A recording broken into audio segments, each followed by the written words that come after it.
Welcome, everyone, to the Week 2 series of Just Saying Football with Jack and Sean. I'm your host, Sean Gannon, alongside my partner, as always, Jack McNicholas.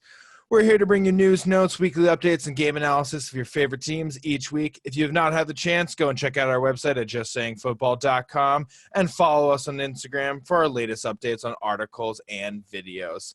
We have 9 games kicking off tomorrow at 1 p.m. Let's start out in our hometown, New York City, with the Giants taking on the Bears in Chicago. What you got for us, Jack? I'm looking at this Bears defense versus Giants offense. Giants offense looked a lot better than expected last week against a really tough Steelers defense. And this Bears defense, they can really bring it. Khalil Mack is one of the best in the whole league, and that's really going to be a test for Daniel Jones, this pass rush. As well as the Bears secondary, they provide a lot of threats as well with Fuller and Jackson back there. I think that the Giants have to really keep the pace up with this one score early. Golden Tate should be playing.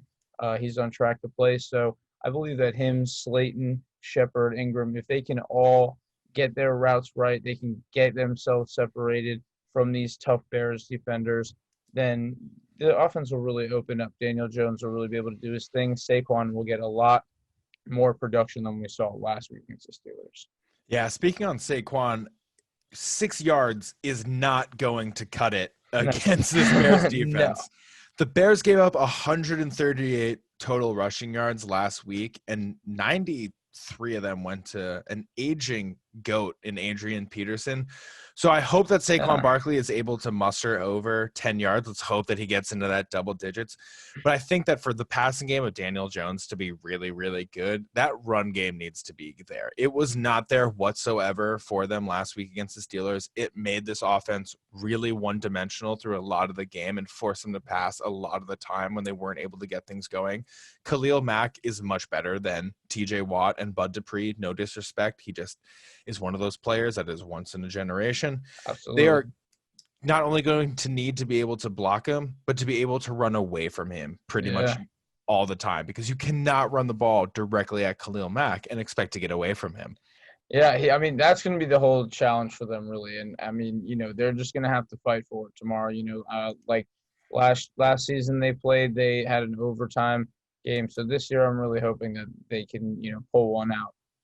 Yeah, I am looking at this game and I want to give the Giants the benefit of the doubt. But I'm going to go Bears here in terms of who I had to go with to win. I'm going to trust that defense. I know that the Giants won last year, but Chase Daniel was in last year. I think that the Bears are a slightly more improved team defensively. It seems like they're a little bit more get at the quarterback like they were in 2018 compared to the way that they were in 2019. I also just think that Mr. Trubisky can kind of build off of his week 1 performance after throwing the game-winning touchdown to really impress. I hope that Allen Robinson is going to be out there tomorrow amidst these contract issues that we're having. And I expect him to have a really big game to sort of put that staple on pay me now. Yeah. So I'm going to go with the Bears here. I'm going to trust that defense. I'm going to trust A-Rob and what Mitchell Trubisky can do. I don't know how the run game will be for the Bears. I think it will be okay for the most part. But I really do think that A-Rob and that defense are going to get it done more than anything. Yeah, I'm going to go with the Giants on this one. Just if they get their run game going, their pass rush actually looked pretty good last week. And I think Leonard Williams and Dexter Lawrence are going to create some havoc there for that Bears offensive line. So I'm going to go with the Giants.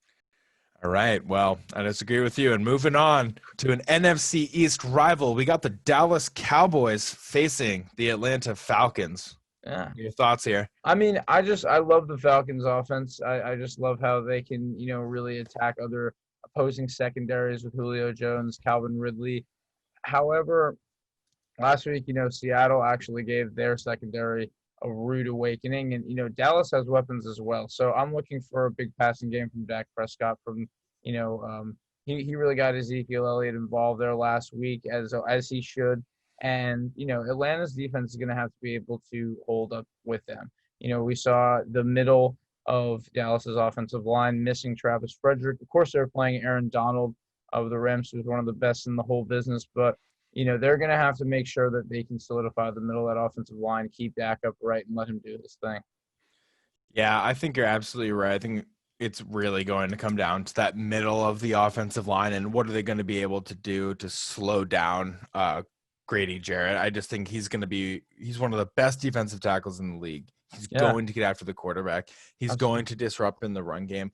Zeke had a really, really good game last year, both in the passing game and in the rushing game. I don't expect him to slow down yet. You get a feed me tattoo on your belly because you know you're one of the best in the league. He knows Absolutely. he's one of the best. He knows he's going to come out there and play well. I do think, though, between Julio and Cooper, when you're looking at these top tier wide receivers, Mike McCarthy has a lot of faith in Trevon Diggs, and I really respect him saying that he will have no problem putting Diggs up against Julio Jones. And as much as I respect Mike McCarthy for that decision, Julio Jones is going to have a field day with Trevon Diggs if that's the case. And it's not so much that he's a rookie. Julio Jones does that to any single cornerback Yeah, that is up that's against true. him, rookie or veteran, all pro or not all pro. So I expect Julio to have a way bigger game than Cooper, especially if he's going to be lined up against the rookie. And that's the main reason why I'm going to take them this week going up against them. Julio's going to be able to just drive that ball downfield for them. I think that Gurley's knee looks relatively good. They'll be able to run the ball at key points in the game to keep the clock going, to get the first down when they need to on the second and third and shorts. And I think that's really what's going to give them the edge over the Cowboys in this game. You're going to have Grady Jarrett just absolutely wrecking the middle of that offensive line. It's going to put some pressure on Dak. I do not believe we saw Dak throw a touchdown in his opening game, or he only threw one touchdown in his This is opening Zeke. game. Yeah, I mean, Ezekiel Elliott was So able to take that touchdown, and like dodge all those defenders and get in showing, yeah, him getting fed. So I think that he's going to be under duress again. It's going to be tough to get that wide open shot to Cooper that you want downfield. It's going to ask a lot of CD Lamb to come up, and I'm really going to lean with the Falcons. I trust Matt Ryan and the Julio Jones connection. Yeah, I got to agree. I think that this Matt Ryan got to show Calvin Ridley some love last week. He was able to really get Calvin involved. But this week, I agree. I think Julio against a rookie corner and Diggs. It's great that McCarthy's going to put him up with a challenge like that in the second game. But Julio, Matt Ryan, we've doubted them in the past, and they always put up big numbers. So big Yeah. fantasy day for them. I'm expecting the Falcons to win as well. And what do you think about up in Lambeau? You got an NFC North divisional game. We got the Lions and Packers. What do you think about these guys? You know, Rodgers just torched the Vikings for 4 touchdowns last week. That was tough. It was very, very hard to watch. That's a tough one. I think he's going up against a very similar secondary in terms of talent. So I really expect another really big game from Rodgers. When you draft a first round quarterback with Rodgers on your team, the NFC North is going to suffer from that. Yeah, And yeah. we're going to watch that not only in week 1, but again in week 2. I think Rodgers is coming back this year with a vengeance. Devonta Adams had 14 receptions in his first week. I don't know if he'll reach 14 again, but at least 10 targets. Yeah. I So mean, you are that's expecting a fair, big fair game 10 from targets. both of them. Yeah, I mean, 10 targets is absolutely fair. I mean, especially the fact that last week you get four, like that's an incredible amount of catches. That's what some people get in 2 great games, and for him to kick off the season like that was really incredible. Yeah, but what really scares me here is with the young secondary, like you mentioned in Detroit, they also have been getting other people involved. They have the running backs involved, Aaron Jones, Jamal Williams, and they're also having, Marquez Valdes-Scantling. He had a huge touchdown last week, and they got Anthony Lazard in there.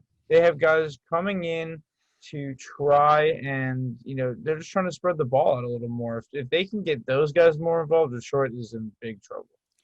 Yeah, I don't see how uh, Detroit is going to be able to slow down Rodgers at this point. They're going into Lambeau. I know that it's going to be limited to no fans, so the noise won't really be an issue.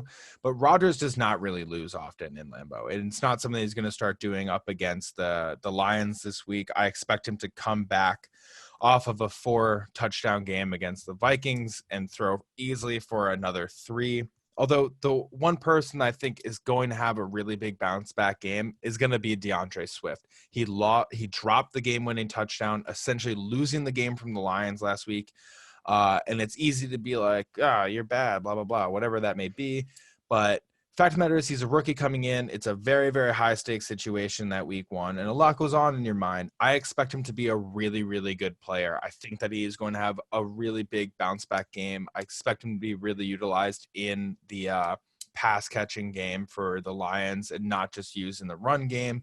And I think if the Lions have a chance to win this game and want to keep it close, you're going to need to be able to run the ball well, pass the ball to your running backs well, and move the ball downfield with minimal turnovers. When the Absolutely. Vikings turned the ball over immediately last week, the Packers capitalized, scored immediately. You cannot give Rodgers time to score. You cannot give him the ball more times than is necessary. You just need to play a very smart, efficient game of football. I don't think that they have enough to win, but I think that they have enough to make it at least a fun game until Rodgers says enough's enough.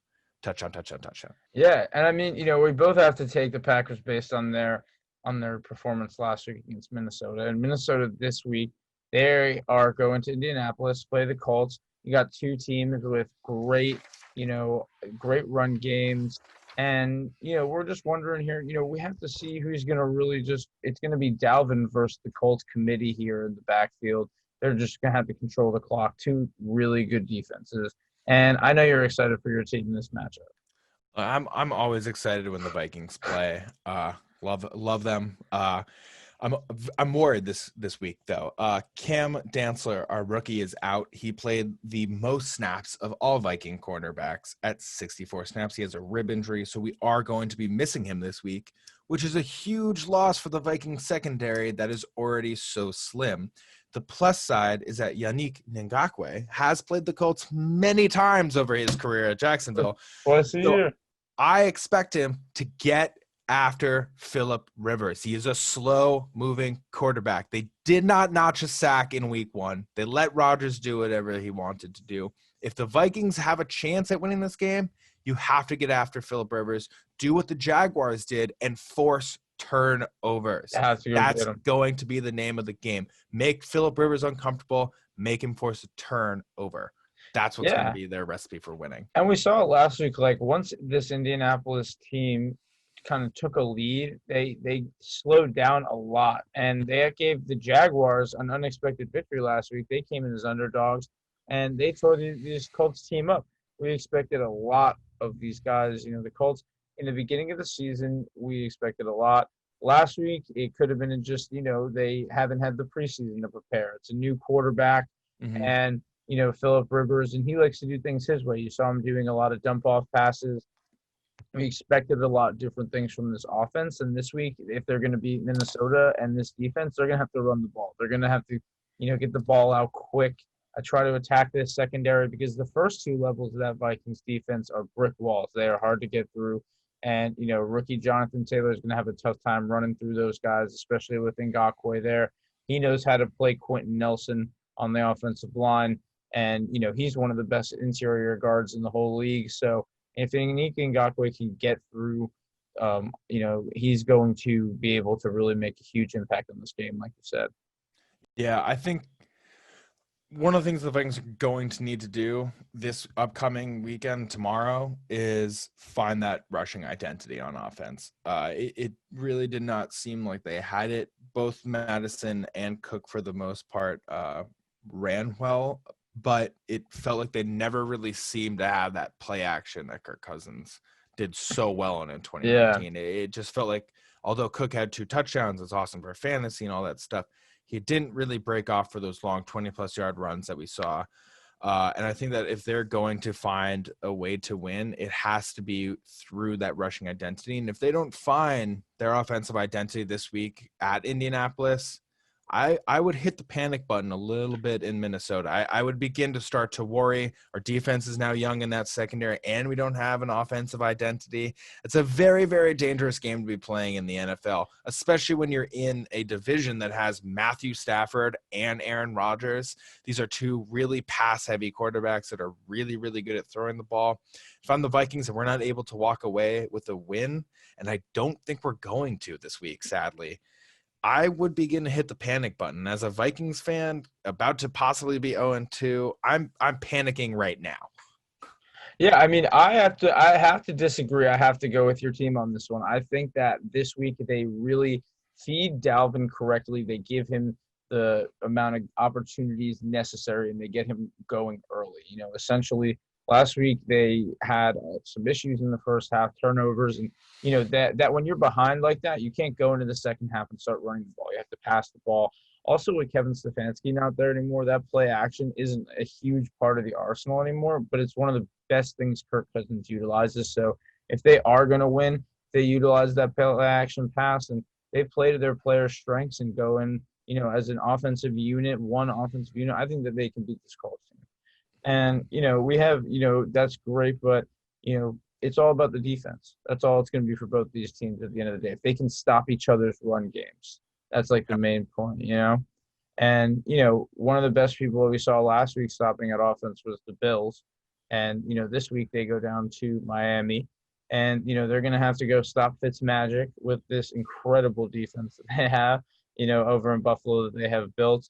And, what do you think about this Tre'Davious White and Devontae Parker matchup here? I think this is going to be a pretty interesting game. I feel like you have a pretty solid secondary in Miami with both Xavier Howard and Byron Jones. You can cover Stephon Diggs and John Brown very well. What's going to really come down to them is if Josh Allen can continue to throw the ball well. He threw for 312 yards last week. That was the most he's thrown in his career. I think that he's going to need to build on this. If I am the Dolphins, I'm going to have Van Noy probably spying on him as much as I can, making sure that he's not able to escape the pocket easily, trying to make him a little uncomfortable. He ran the ball pretty effectively last week. He had 14 carries for 57 yards. So we know that he's able to move the ball. He jumped over Anthony Barr his rookie season. He's a good runner. So we need to be able to contain him as the Dolphins defense. And I think for Allen, the most important thing is going to be growing on that passing game. Continue to pass more and more. Trust your arm. You have a cannon. Let it loose. He's got to be able to let it loose. I want to see this 85-yard bomb going down the field. Yeah. I mean, and they got Diggs. They gave up so much capital to get Diggs, and he had 8 catches last week. I know you don't love this story, but the fact is you see that difference in why they got Diggs. He had 80 yards. Josh Allen's never thrown for more than 266. He throws for 312. Yep. That's the difference they're getting in Diggs with this offense. Now have Cole Beasley, John Brown, and Stephon Diggs on the outside. And, they're trying to figure out this running back situation between Moss and Singletary. But the passing game, as you're right, if Josh Allen gets going and they cannot contain him, he's going to have a day. His running ability, he had 9 touchdowns last year just on the ground. So you have to respect that. He's going to bring a lot of firepower to Xavier Howard and Byron Jones. They're great corners, but they're going to have their work cut out for them with these speedy receivers. Yeah, absolutely. I'm still going to go with the Bills here. I think that the Dolphins will have a good challenge for them, but I think that the Bills defense paired with their offense is a little bit more. We saw 3 turnovers from Fitzmagic last week. It's not really what you want to see going into your week 2 matchup. Yeah. So I will rely on what that Bills defense can do in terms of turning over the ball in 2019, making it just impossible for quarterbacks to throw on them, as well as that offense building on their week 1 win against the Jets into week 2, being able to pass the ball more. I expect a little bit more from Moss and Singletary in the run game. They had 9 carries each. I expect a little bit more than that. I think it will be higher than that. They only rushed for like 41 yards total. Yeah. They need to bring that number up. You can't have Josh Allen being the highest rusher on the team. So I expect Moss and Singletary to also be running a lot on this team this upcoming week. I'll go with the Bills. I got to go with the Bills too. I think for me, I think Miami is just still one of those teams that's building right now, and they have a lot of good pieces in place. But where Buffalo is, I think that Buffalo is trying to win this division, and they took a division game last week. They're looking for 2 in a row, and right in their division, they have the Jets, and they're hosting the Niners this week. And there are very, very this injury list looks like a target receipt. It's a long one.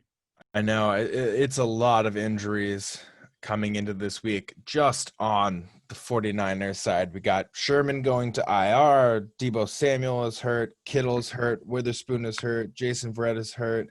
Then on the flip side, when you're looking at the Jets, you got Bell on the IR, Mims on the IR, Crowder is out this week. These are just two injury-heavy teams.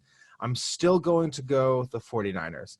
And the main reason why is I trust that front seven to get after Sam Darnold and make him uncomfortable the way that the Bills did last week.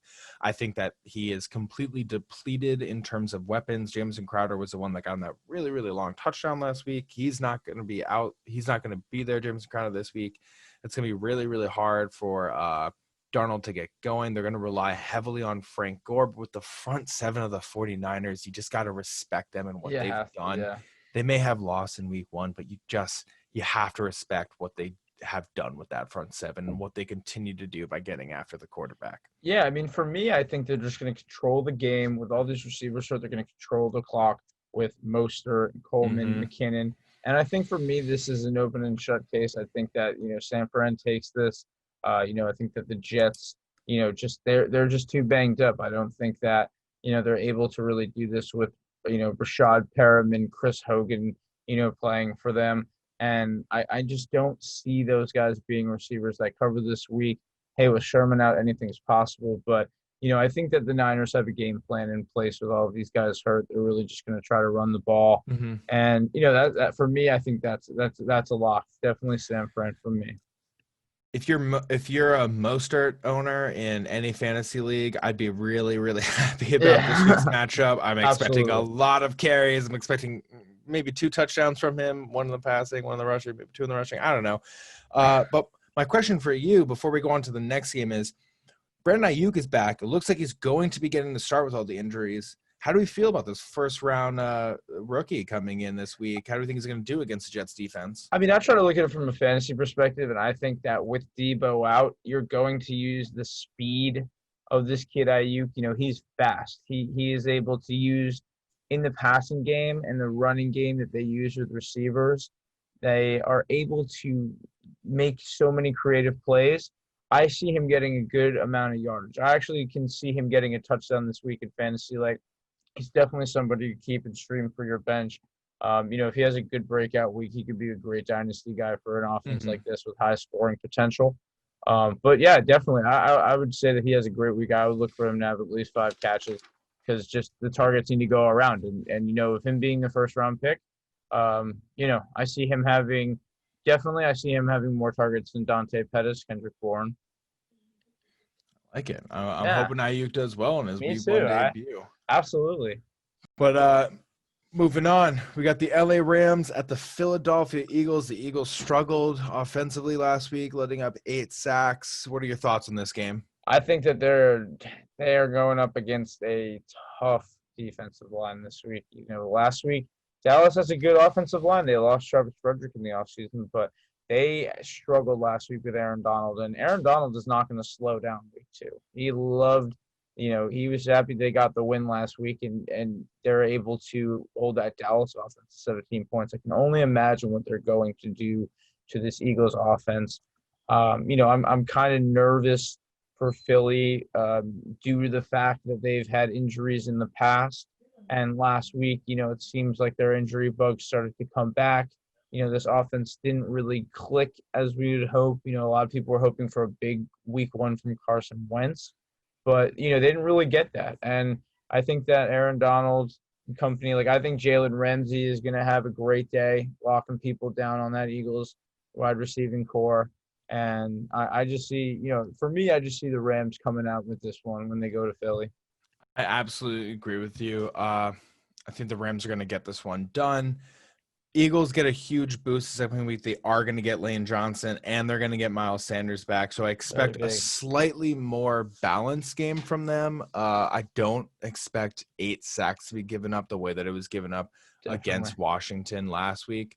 But I think when you have Aaron Donald in the middle, it's a field day for him at all times. You could put anyone up against him. He's going to dominate. And I think that you're absolutely right. They are going to get the win this week in Philadelphia. But I expect it to be a good matchup. And hopefully Miles Sanders coming back will be a huge boost for their run game that seemed almost non-existent last week. Yeah, I'm excited for this matchup. I think that it has a good potential. There's a lot of great playmakers in this, but I feel like LA, the way they're playing, Sean McVay is getting his offense back after last year's struggles. Hmm.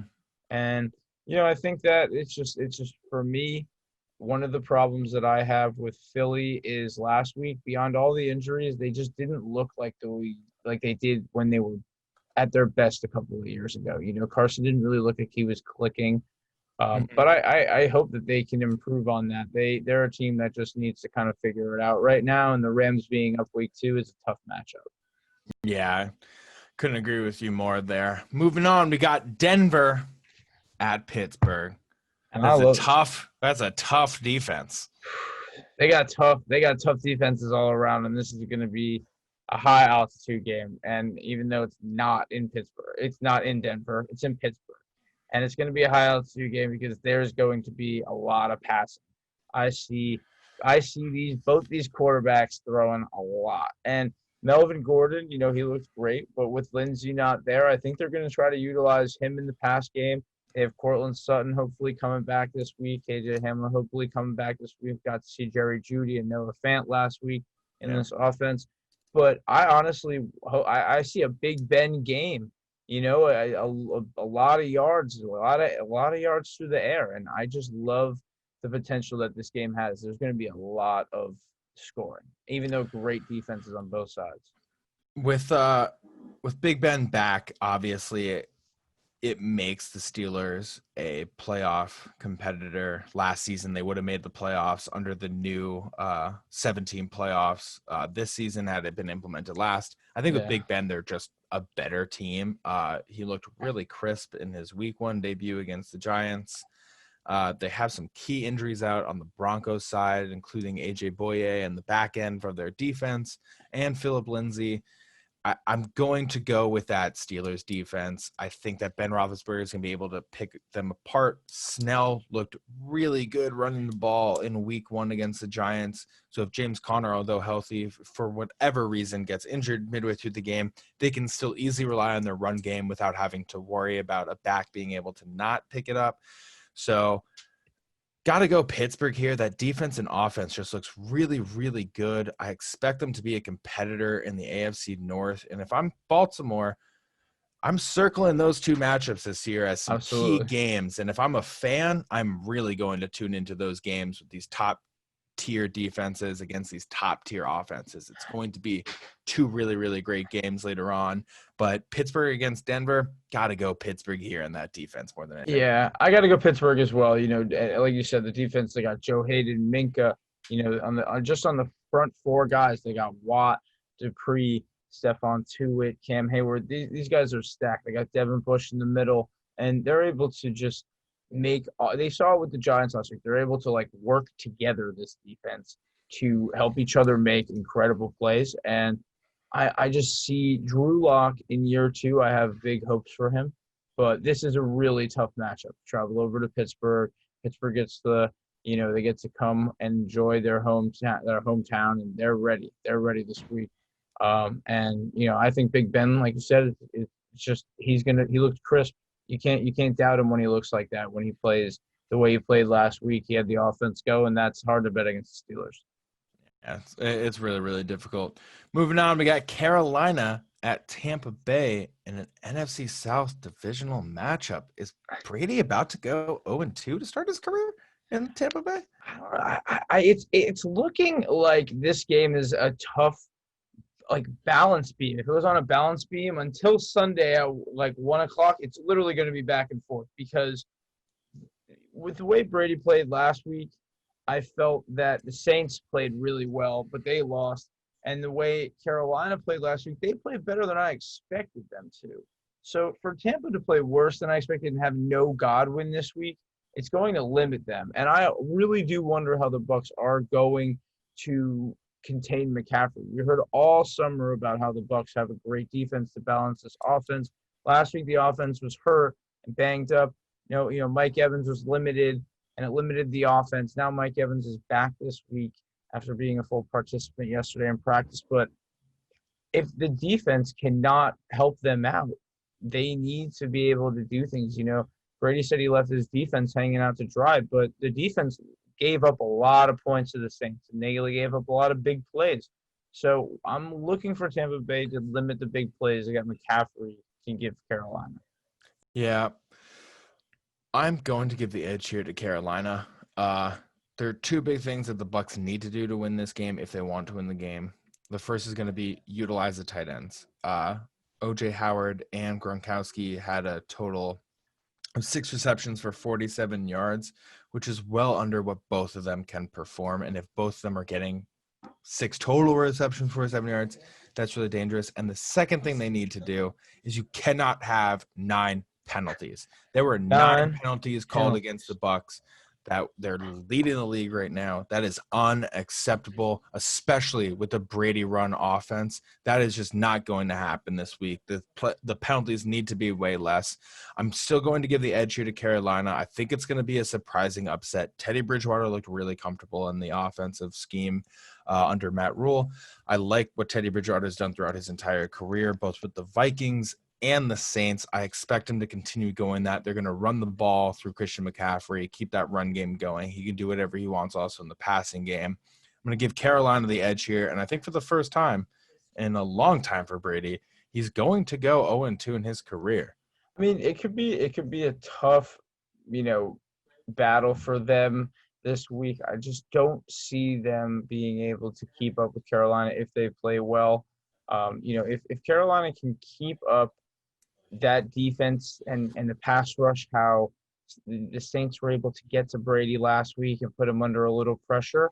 I see that Brady isn't in his Belichick zone where he's been in the same place for 20 years and he can call the offensive line where he wants. Like this is Bruce Arians being, he's the captain here and Brady's driving the boat. And he's just gonna have to listen to how Arians wants him to steer this thing.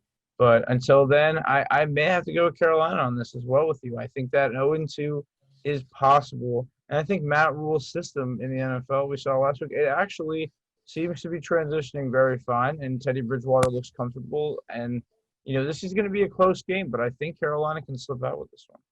Yeah, I agree with you there.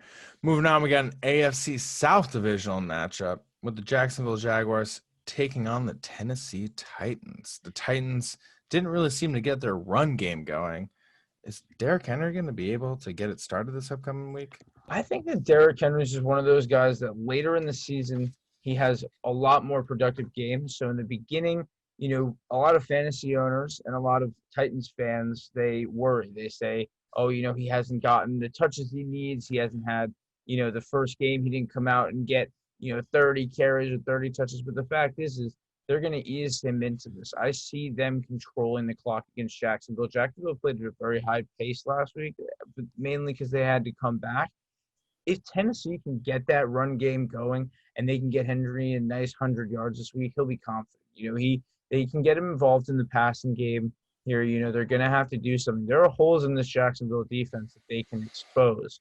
Last week, Denver really knew he was coming. They put all 8 guys in the box to keep him contained. And I think Jacksonville does the same, but I think that he knows Jacksonville. He can play these guys. He knows how to get around them. Every time he plays these guys, his fantasy, he's a top 5 guy that week in fantasy. So I 90-yard touchdowns are his mantra against the Jacksonville Jaguars. That is what he does. Yeah, and Sean, I just have to ask you on the other side of the ball. You have this guy Gardner Minshew. Last year, people were even asking who this guy is. Last week, he comes out. He has 19 for 20. He comes out and puts up Madden numbers, beats Phillip Rivers in a comeback victory, and gets the Jacksonville Jaguars a win when people were saying they wouldn't even get more than a couple of wins this year. I am all on board Minshew mania. I think he is great. I think what you have is a winner and a guy who just competes on every single play, doing everything he can to try to extend the play. He showed it last year as a rookie. He's continuing to show it in his second year. You got to love the handlebar mustache. You got to love everything about this guy screams a winner. So as much as I like him, though, I don't think that Jacksonville is going to get it done this week, though. I love Minshew. I love Minshew. I'm a big Minshew fan, but I'm still going to lean towards the Titans here. They have a really solid run game. I think Corey Davis is going to be able to build on his week 1 performance with A.J. Brown out coming up. And I really like what Tannehill does in the offense. He didn't seem super comfortable in week 1 coming in, but I think that he's going to find his space at home and he's going to put the ball where it needs to be. Also, look out for Jonnu Smith. He's a Yeah. really, really good tight end. He is really, really fast. Also, I expect him to be a huge playmaker with A.J. Brown out this week. Yeah, I have been looking at, my leagues for fantasy, and I've looked through for tight end depth, maybe get a second guy on there in case you ever have one of your top tight ends go down. Kittle was hurt, things of that nature. And, Jonnu Smith's one of those guys. You can go out there right now. You can get him, and he could possibly get you 10 points. He could literally get you 15 points. Tannehill likes his tight ends. He's He really used them in does. the past.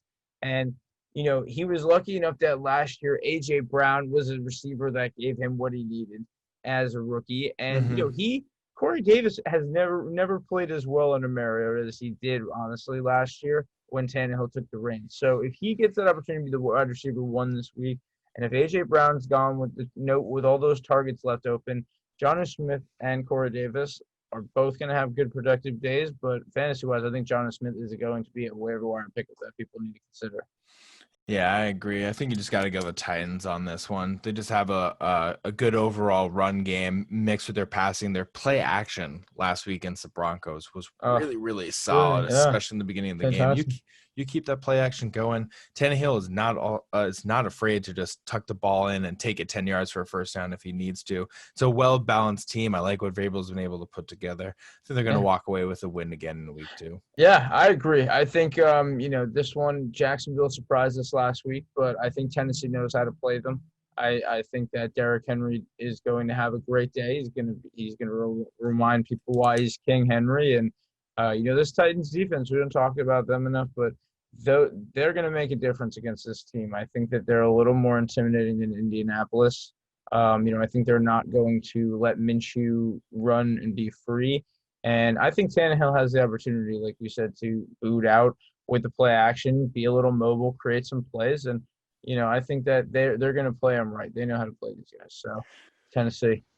Couldn't agree with you more. King Henry earns his crown this weekend in week 2. That's all the time that we have today, guys. Thank you for listening in. Yeah, thank you, everybody. Enjoy the games.